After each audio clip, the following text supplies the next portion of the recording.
The last samurai charge in Japan didn't happen in some misty romantic duel. It happened under the roar of artillery. On a cold February morning in 1877, samurai in armor charged into rifle fire. They carried swords. Their enemies carried modern rifles, Gatling guns, and artillery paid for with government bonds and foreign loans. And when the smoke cleared, it wasn't just a battle that ended, it was an entire era. Today, we're diving into the turning point, the Battle of Shiroyama, the battle that ended the samurai age. But to understand why a few thousand men in armor decided to stand against the modern Japanese state, we need to go back before Shiroyama, back to when Japan decided to remake itself, and in doing so, broke the class that had ruled it for centuries. Japan in the 1860s looked like something out of a different timeline. Imagine a country where warriors carried two swords by law, where peasants bowed as armored horsemen rode past, generations of military rule ingrained into everyday life. Japan had been under samurai rule for over 250 years, under the Tokugawa Shogunate, a military government that, on paper, ruled in the name of the emperor, but in reality held the real power. The samurai weren't just soldiers. They were an entire social class: administrators, local officials, scholars, tax collectors, the ruling class of a rigid, hierarchical society above them, the shogun. Above him, at least in theory, the emperor in Kyoto. Below them, farmers, artisans, merchants, and at the very bottom, those who didn't fit anywhere at all. For over 2 centuries, the Tokugawa Shogunate enforced stability through isolation, limited foreign trade, strict social codes, and the suppression of open warfare. Japan was not some peaceful utopia, but it was controlled, tightly managed, and domestically stable. And then, in 1853, black ships appeared on the horizon. Commodore Matthew Perry of the United States Navy sailed into Edo Bay with steam-powered warships and a simple message: open your ports to American trade, or we will open them for you. The shock was profound.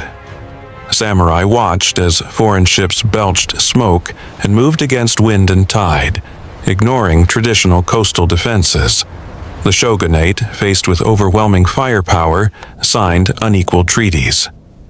Tariffs were limited. Foreigners gained special rights. To many samurai, it looked like capitulation. Worse, humiliation. Japan's ruling warriors suddenly had to confront a terrifying possibility. Their swords and spears, their centuries of discipline and pride, might mean nothing against modern cannons and rifles. And underneath that realization simmered a dangerous question.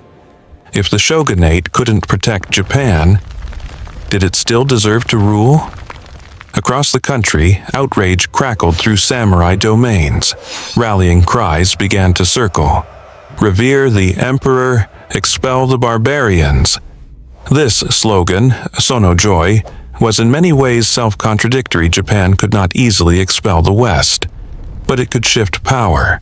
Several domains, most notably Satsuma in the south and Choshu in the west, began to assert themselves. They were technically loyal to the shogun, but in practice, they were semi-independent powers with their own samurai armies, shipyards, and ambitions. In Choshu, young samurai talked about overthrowing the shogunate outright. In Satsuma, they quietly built up modern armies and navies with Western weapons. And at the intersection of all this change stood a man whose name would become legendary: Saigō Takamori. Saigō was a samurai from the Satsuma domain, born into a low-ranking samurai family. He was not destined for high power, but he had what every period of upheaval rewards: loyalty, courage, and an ability to navigate chaos. He rose through domain politics, aligned himself with reformers, and came to believe that the shogunate had to go. Japan needed to centralize, strengthen, and modernize. If it didn't, Western empires would carve it up like China was being carved. But Saigō was still a samurai to his core. He didn't fight to abolish his own class. He fought to restore the emperor, while preserving samurai leadership at the top. History, though, rarely cooperates with anyone's ideal version. By the late 1860s, Japan was spiraling toward civil war. The shogunate, weakened by internal dissent and foreign pressure, tried to reform. It bought modern ships and guns. It hired foreign experts. But it was too little, too late. In 1867, the last Tokugawa shogun, Yoshinobu, resigned and returned power to the emperor. A carefully calculated move meant to maintain influence within a new constitutional arrangement. Instead, it triggered the opposite. Young officials close to the imperial court, many from Satsuma and Choshu, saw their chance. They declared the start of a new government. The Meiji restoration power flowed to the court in Kyoto, and around it formed a coalition of domains determined to end the old order for good. Not everyone accepted this. Loyalist forces to the Tokugawa rallied, and Japan plunged into the Boshin War. A civil war between the old military government and the new imperial faction, Saigō Takamori, played a crucial role on the imperial side. He served as a military leader, guiding armies of modern armed samurai against the shogunate's forces. At Toba Fushimi in 1868, imperial troops, many from Saigō's Satsuma domain, defeated the shogunal army. The emperor's banner flew over victorious troops, and many fence-sitters switched sides, reluctant to fight what now appeared to be the imperial will. The shogun's forces retreated. Edo surrendered, and fighting shifted north, then to Hokkaido.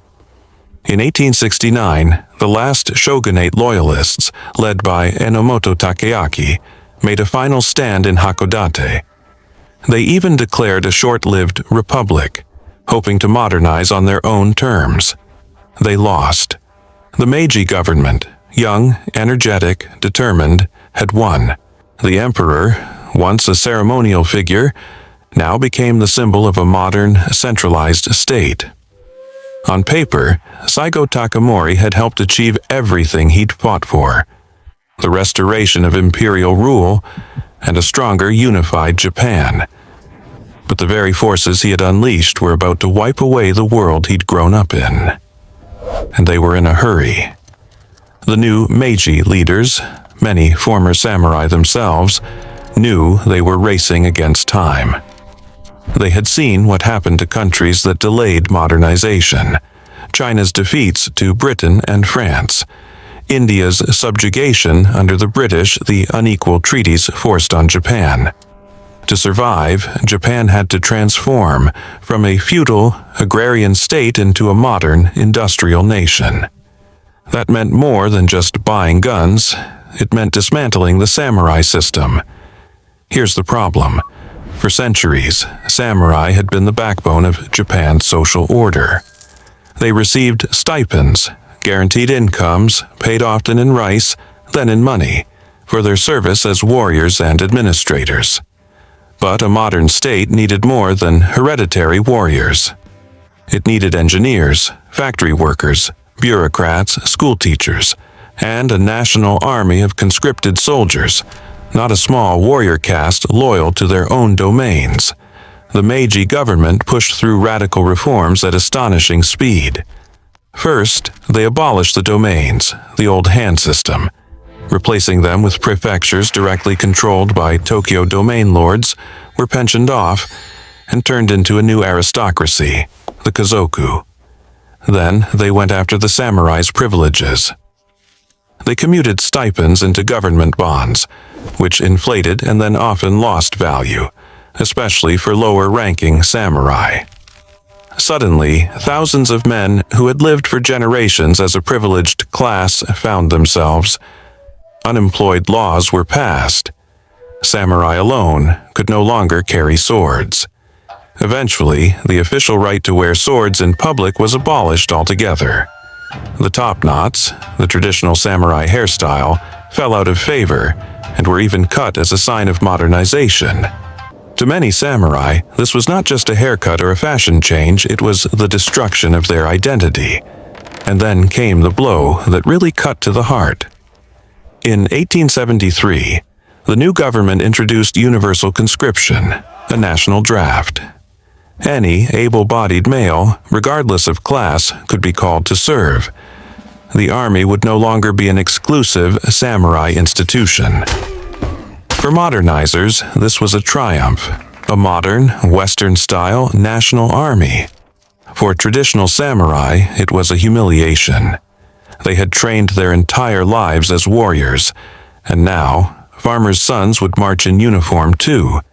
They were not being asked to lead this new military order. They were being told they were obsolete. And hovering over everything was the question of foreign policy, should Japan use its new strength to assert itself abroad. On this issue, Saigō Takamori and the government he helped create clashed. And that clash would set him on the path toward Shiroyama. By the early 1870s, Saigō was not some outlaw at the fringes of politics. He was at the center of power. After the Meiji Restoration, he had become one of the most influential leaders in the new government, effectively part of the ruling oligarchy. But while others in the government focused on domestic reforms, foreign technology, and diplomacy, Saigō remained deeply concerned with samurai honor. And with Korea at the time was a hermit kingdom with limited foreign contacts. Japan wanted to change that and gain influence before Western powers did. But there was a problem. Korean officials refused to recognize the legitimacy of Japan's new imperial government. They still addressed communications to the old shogunate titles or simply ignored messages. To many Japanese, this was an insult. To someone like Saigō, steeped in notions of honor, it was unbearable. He proposed a drastic solution: send a mission to Korea, headed by him. If Korea continued to refuse to treat Japan as an equal, Saigō said he would allow himself to be killed, giving Japan a casus belli, a pretext for war. Behind this extreme proposal lay another idea. War with Korea would require armies. Armies would need experienced officers and fighters. Samurai could be used, their honor redeemed, and their status preserved through battle. It was, in Saigō's mind, a way to both assert Japan's dignity and preserve the warrior class. Many samurai supported the idea, so did several top leaders. But at the same time, another group of leaders, men like Okubo Toshimichi, also from Satsuma, and others who had been touring the West on the Iwakura mission, returned to Japan with a different perspective. They had seen Britain's factories, France's railways, Germany's army, America's industry. They realized Japan was still fragile. Still catching up a war with Korea, right now, was dangerous. The army was newly formed, the budget strained, internal reforms unfinished. What if war invited foreign intervention? What if it split Japan just as it was trying to unify? They decided no, there would be no Korean invasion. Not yet. When Saigō learned that his proposal had been rejected in his absence, he felt betrayed. He resigned from the government, and he went home, back to Satsuma. Satsuma was no ordinary place to retire. Located in southern Kyushu, it had long been a powerful and proud domain. Its samurai had played a key role in overthrowing the shogunate. Now, many of them were deeply unhappy with the Meiji government they had helped build. The stipend reforms had hit them hard. The abolition of samurai privileges felt like a slap in the face. Worse, the very men enforcing these changes were often former comrades now sitting in Tokyo. Saigō returned to Satsuma as a hero. He was the man who had fought for the emperor, refused personal gain, and walked away when he felt the government had lost its moral compass. His presence turned Satsuma into a magnet. Disaffected samurai from across Japan, especially those angry at the loss of their stipends and status, migrated south to join academies and private schools centered around Saigō's influence. But here's the twist. Saigō himself did not immediately call for rebellion. He set up private military academies, yes, but framed them as places of moral and physical discipline, not open revolt. He still believed in the emperor. His anger was directed at corrupt or misguided officials around the throne. The Meiji government, however, saw something more ominous. From Tokyo's point of view, Satsuma looked increasingly like a semi-autonomous military camp, filled with experienced samurai led by a widely beloved war hero who now opposed key government policies. They started to worry. What if Saigō became the rallying point for a counter-revolution? In 1876, tensions increased. The government cracked down on several samurai revolts in other regions. The Satsuma samurai watched these crackdowns closely and with growing resentment. Then came a spark. In early 1877, the Meiji government attempted to assert greater control over Satsuma's weapons. Tokyo officials were investigating the province's armories. There were reports of orders to move ammunition and weapons out of Satsuma, or to limit their access. Rumors flew through Kagoshima, Satsuma's capital. Government spies, plans to arrest Saigō, plots to disarm the samurai academies by force. Whether these rumors were fully true or exaggerated almost doesn't matter. People believed them. A group of hot-headed young samurai, not Saigō himself, raided a government arsenal in Kagoshima and seized weapons and ammunition. They attacked and killed suspected government agents. Suddenly, Satsuma was in open defiance. The government could not ignore this. Saigō found himself dragged into a movement he had not formally started, but could no longer escape. He was pressed by followers. Lead us. Stand against Tokyo. Defend samurai honor. He faced an agonizing choice. If he refused, he risked losing control of the situation. Violence might spiral in unpredictable ways, and his name would still be invoked. If he accepted, he would be openly rebelling against the government he had helped create, and, by extension, risk being labeled a traitor to the emperor. In the end, Saigō chose to lead, but with a particular vision in mind. He did not declare himself an enemy of the emperor. He declared himself an enemy of corrupt officials around the emperor. He would march to Tokyo, he said, to ask for the removal of those ministers who had betrayed Japan's warrior spirit and misled the throne. He believed that if he could present his case directly, the emperor would understand. It was, in many ways, a tragic miscalculation. Because in Tokyo, the government saw something else entirely. They saw a provincial army marching north. Rebellion, civil war. The force that left Satsuma under Saigō Takamori's banner in early 1877 was not some ragged band of rebels. It was, in many ways, a samurai army drawn from the last generation that had grown up under the old order. They were hardened fighters, many veterans of the Boshin War. They were motivated by more than politics, by outrage, by grief, by the feeling of having their very identity stripped away. They believed they were fighting for justice, for a return to a purer form of rule, not a restoration of the shogunate, but a moral correction of the Meiji state. Numbers vary, but Saigō's army is often estimated at around 12,000 men at its peak. Compared to the forces the Meiji government could muster, this was not huge, but it was formidable, especially at the beginning, when many of the government's conscript troops were inexperienced. The Meiji state responded fast. Thanks to conscription, it could mobilize tens of thousands of soldiers. Thanks to its new centralized bureaucracy, it could supply them.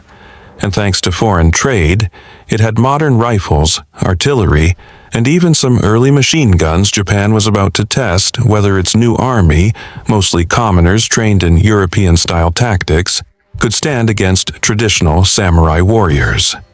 The first major clash came at Kumamoto. Kumamoto Castle was one of the strongest fortresses in Japan. Thick stone walls, modernized defenses, a garrison of government troops, some samurai, some conscripts, under the command of officers loyal to Tokyo. Saigō hoped for a quick victory. He believed the castle might surrender, or that its samurai officers, inspired by his cause, might defect. If Kumamoto fell, the path into central Japan would be open, and his movement could gain momentum. He surrounded the castle and laid siege. The samurai rebels were fierce and resourceful. They dug in, cut supply lines, and mounted assaults. Early in the campaign, at the Battle of Tabaruzaka, Saigō's forces clashed in brutal, close-range combat with government troops over days of rain and mud. Casualties were heavy on both sides. But as the weeks dragged on, a harsh reality set in. Saigō's army was largely cut off from new supplies. They relied on captured ammunition and what they had brought with them. The government, by contrast, controlled more territory and more resources. It could resupply its forces, rotate units, and bring in reinforcements. Inside Kumamoto Castle, the defenders held firm. The garrison refused to join Saigō imperial loyalty, or perhaps fear of the consequences, outweighed any lingering samurai solidarity. When a government relief army finally broke through and lifted the siege, Saigō suffered a major strategic defeat. He could not take the fortress. He could not march toward Tokyo. His initial momentum was broken. From this point on, the Satsuma Rebellion, as it became known, stopped being an offensive campaign and turned into a long, grinding retreat. As Saigō's army fell back through Kyushu, something else was happening. The samurai ideal, armor, swords, personal bravery, was colliding directly with the reality of modern war. At first, many of Saigō's men used firearms themselves. Satsuma had modern rifles, and its samurai were no strangers to guns. But shortages of ammunition began to bite. Meanwhile, the government forces kept firing, shelling, and advancing with industrial efficiency. There are accounts of rebel samurai running low on bullets, then resorting more and more to close combat. To people raised on legends of single combat and battlefield glory, this might have seemed like a return to a purer form of fighting. To modern observers, it was a sign of strategic desperation. The Meiji army, composed largely of conscripts trained along European lines, was far from perfect. There were moments of panic, poor leadership, and heavy losses, but they held the line. They had something the rebels could not replace: logistics and time. Every day the war dragged on, the rebels depleted their stocks of ammunition, food, and men. Every day the government improved its command, refined its tactics, and tightened the noose. By the summer of 1877, Saigō's movement was clearly on the back foot. He retreated back toward his home ground, toward Kagoshima, toward the heart of Satsuma. There, on a hill overlooking the city, he would make his last stand. The place was called Shiroyama. Shiroyama was not a massive mountain fortress. It was a hill, a ridge overlooking Kagoshima, sloping down toward the bay. By the time Saigō and his followers entrenched there, his army had been reduced dramatically. From 12,000, they were now perhaps little more than a few hundred. Some estimates say several hundred to a bit over 400 men at the end. They were exhausted, wounded, and short of ammunition. Many had lost friends and relatives in the months of fighting. Some carried rifles with only a handful of bullets left. Others relied mostly on swords. Yet they climbed the hill and fortified it with what little they had, determined to face the final assault. The Meiji government, too, understood the symbolic weight of what was about to happen. They mobilized overwhelming force to crush this last pocket of resistance. The commander assigned to the task was Yamagata Aritomo. one of the key architects of the modern Japanese army, and a former samurai himself.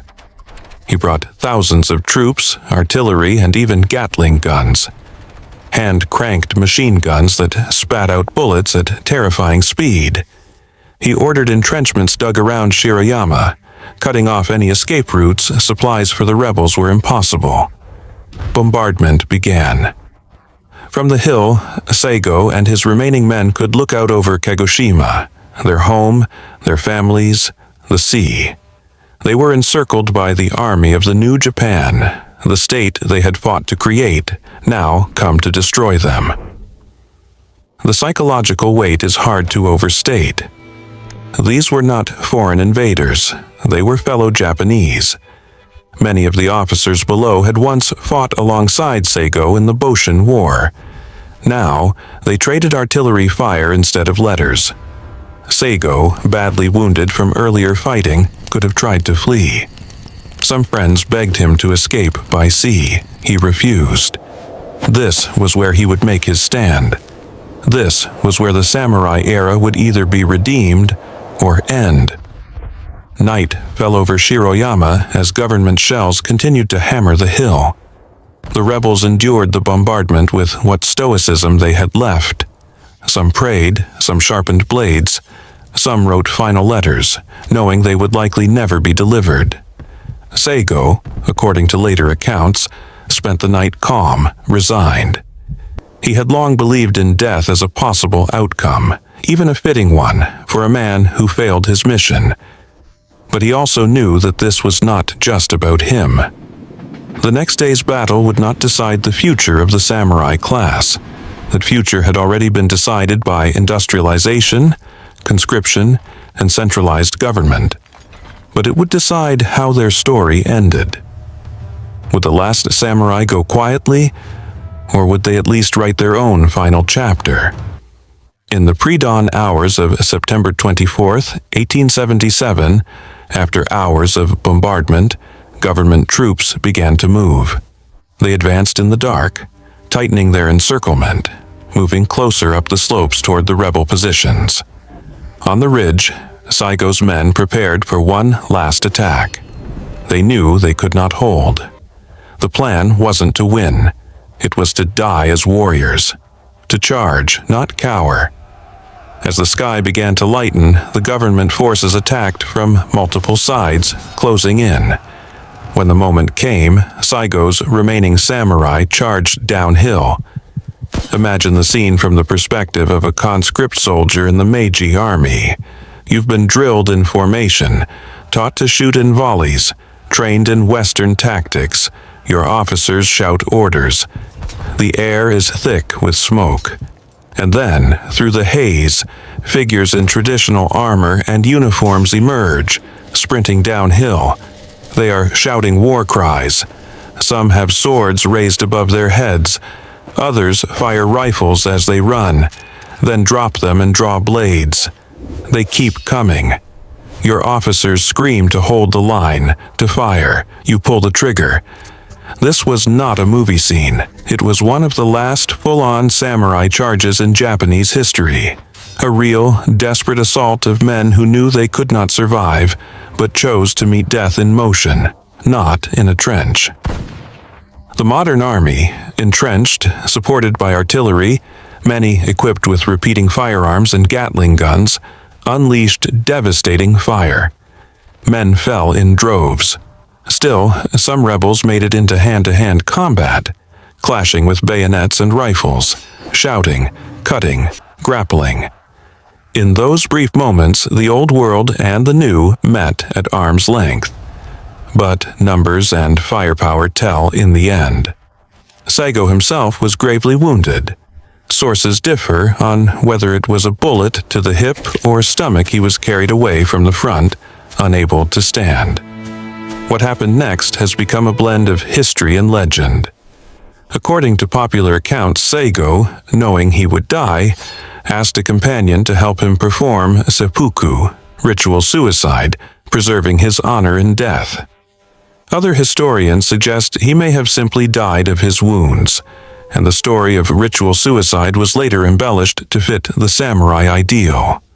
What is clear is that Saigō Takamori died on that hill, surrounded by the last of his followers. His remaining men, leaderless and outnumbered, fought on until almost all were killed. By late morning, the firing stopped. Shiroyama was silent. The last major samurai rebellion had been crushed.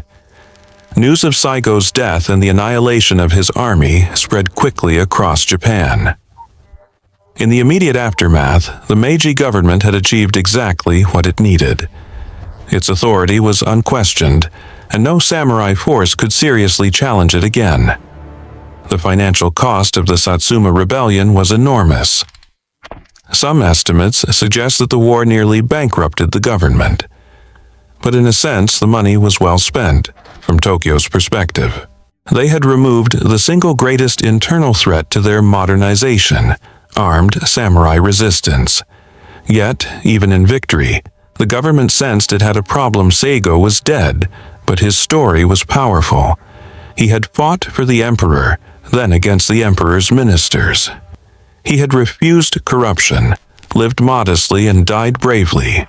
Turning him into a simple traitor risked backlash, especially in places like Satsuma.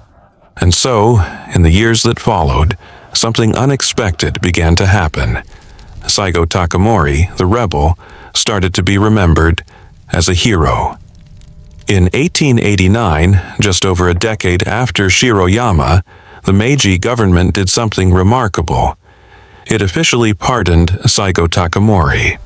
The man they had fought and killed was symbolically brought back into the fold as a loyal, if misguided, servant of the emperor's statues were erected, including the famous one in Tokyo's Ueno Park, depicting Saigō in simple clothes walking his dog, not as an armored warrior, but as a kind of straightforward, honest, almost rustic figure. This rehabilitation was more than just a PR move. It reflects something deeper about how Japan chose to remember the end of the samurai era. The samurai class as a formal political force had been destroyed. Their stipends were gone. Their right to carry swords had been restricted, then outlawed. Their rebellions had been crushed. But their values, or at least an idealized version of them, were absorbed into the new Japan. Bushido, the way of the warrior, was reinterpreted and popularized not just as a samurai ethic, but as a national ethic. Duty, loyalty, self-sacrifice. These would be redirected toward the emperor and the modern state. In this new narrative, Saigō became less a rebel and more a symbol, the last true samurai, a man whose purity of spirit could be honored, even if his methods were not. The irony is striking. Saigō had died trying to halt or at least reshape the course of modernization, yet his image would be used to inspire soldiers in the very modern army that had defeated him. His death had cleared the path for that army, and the state behind it, to take Japan into a new era, an era of industrialization, imperial expansion, and eventually global war. So, was the Battle of Shiroyama really the battle that ended the samurai era? In one sense, the samurai had been dying for years before the first shot was ever fired in that final battle. The real killers of the samurai system were stipend reforms, the abolition of hereditary privilege, conscription of commoners, industrial production of weapons, the centralization of power under a modern state. You could argue that the samurai era ended not in a blaze of glory, but in paperwork, policy, and payroll. But history is rarely satisfied with silent endings. Shiroyama gave the story of the samurai a final chapter that felt worthy of centuries of myth. Armored warriors charging into gunfire. A wounded leader choosing death over surrender. An entire way of life facing an enemy it couldn't defeat, the modern world, and choosing to go out on its own terms. That's why Shiroyama matters. It wasn't just a military engagement, it was a symbolic collision between two visions of Japan, one rooted in feudal loyalty, personal honor, and aristocratic privilege. The other based on a centralized nation-state, industrial power, and mass armies. The Meiji state won, and in winning, Japan secured the ability to renegotiate unequal treaties, build factories and railways, and eventually become a major power. But the cost was the old order, and the men who embodied it. The echoes of that decision would shape the next decades of Japanese history. In the late 19th and early 20th centuries, Japan transformed astonishingly fast. It defeated China in 1894 to 1895, then stunned the world by defeating Russia in 1904 to 1905, the first time an Asian power had defeated a major European empire in modern war. Japanese soldiers marched in uniforms modeled on European armies. They carried modern rifles, fought in trenches, commanded steel warships.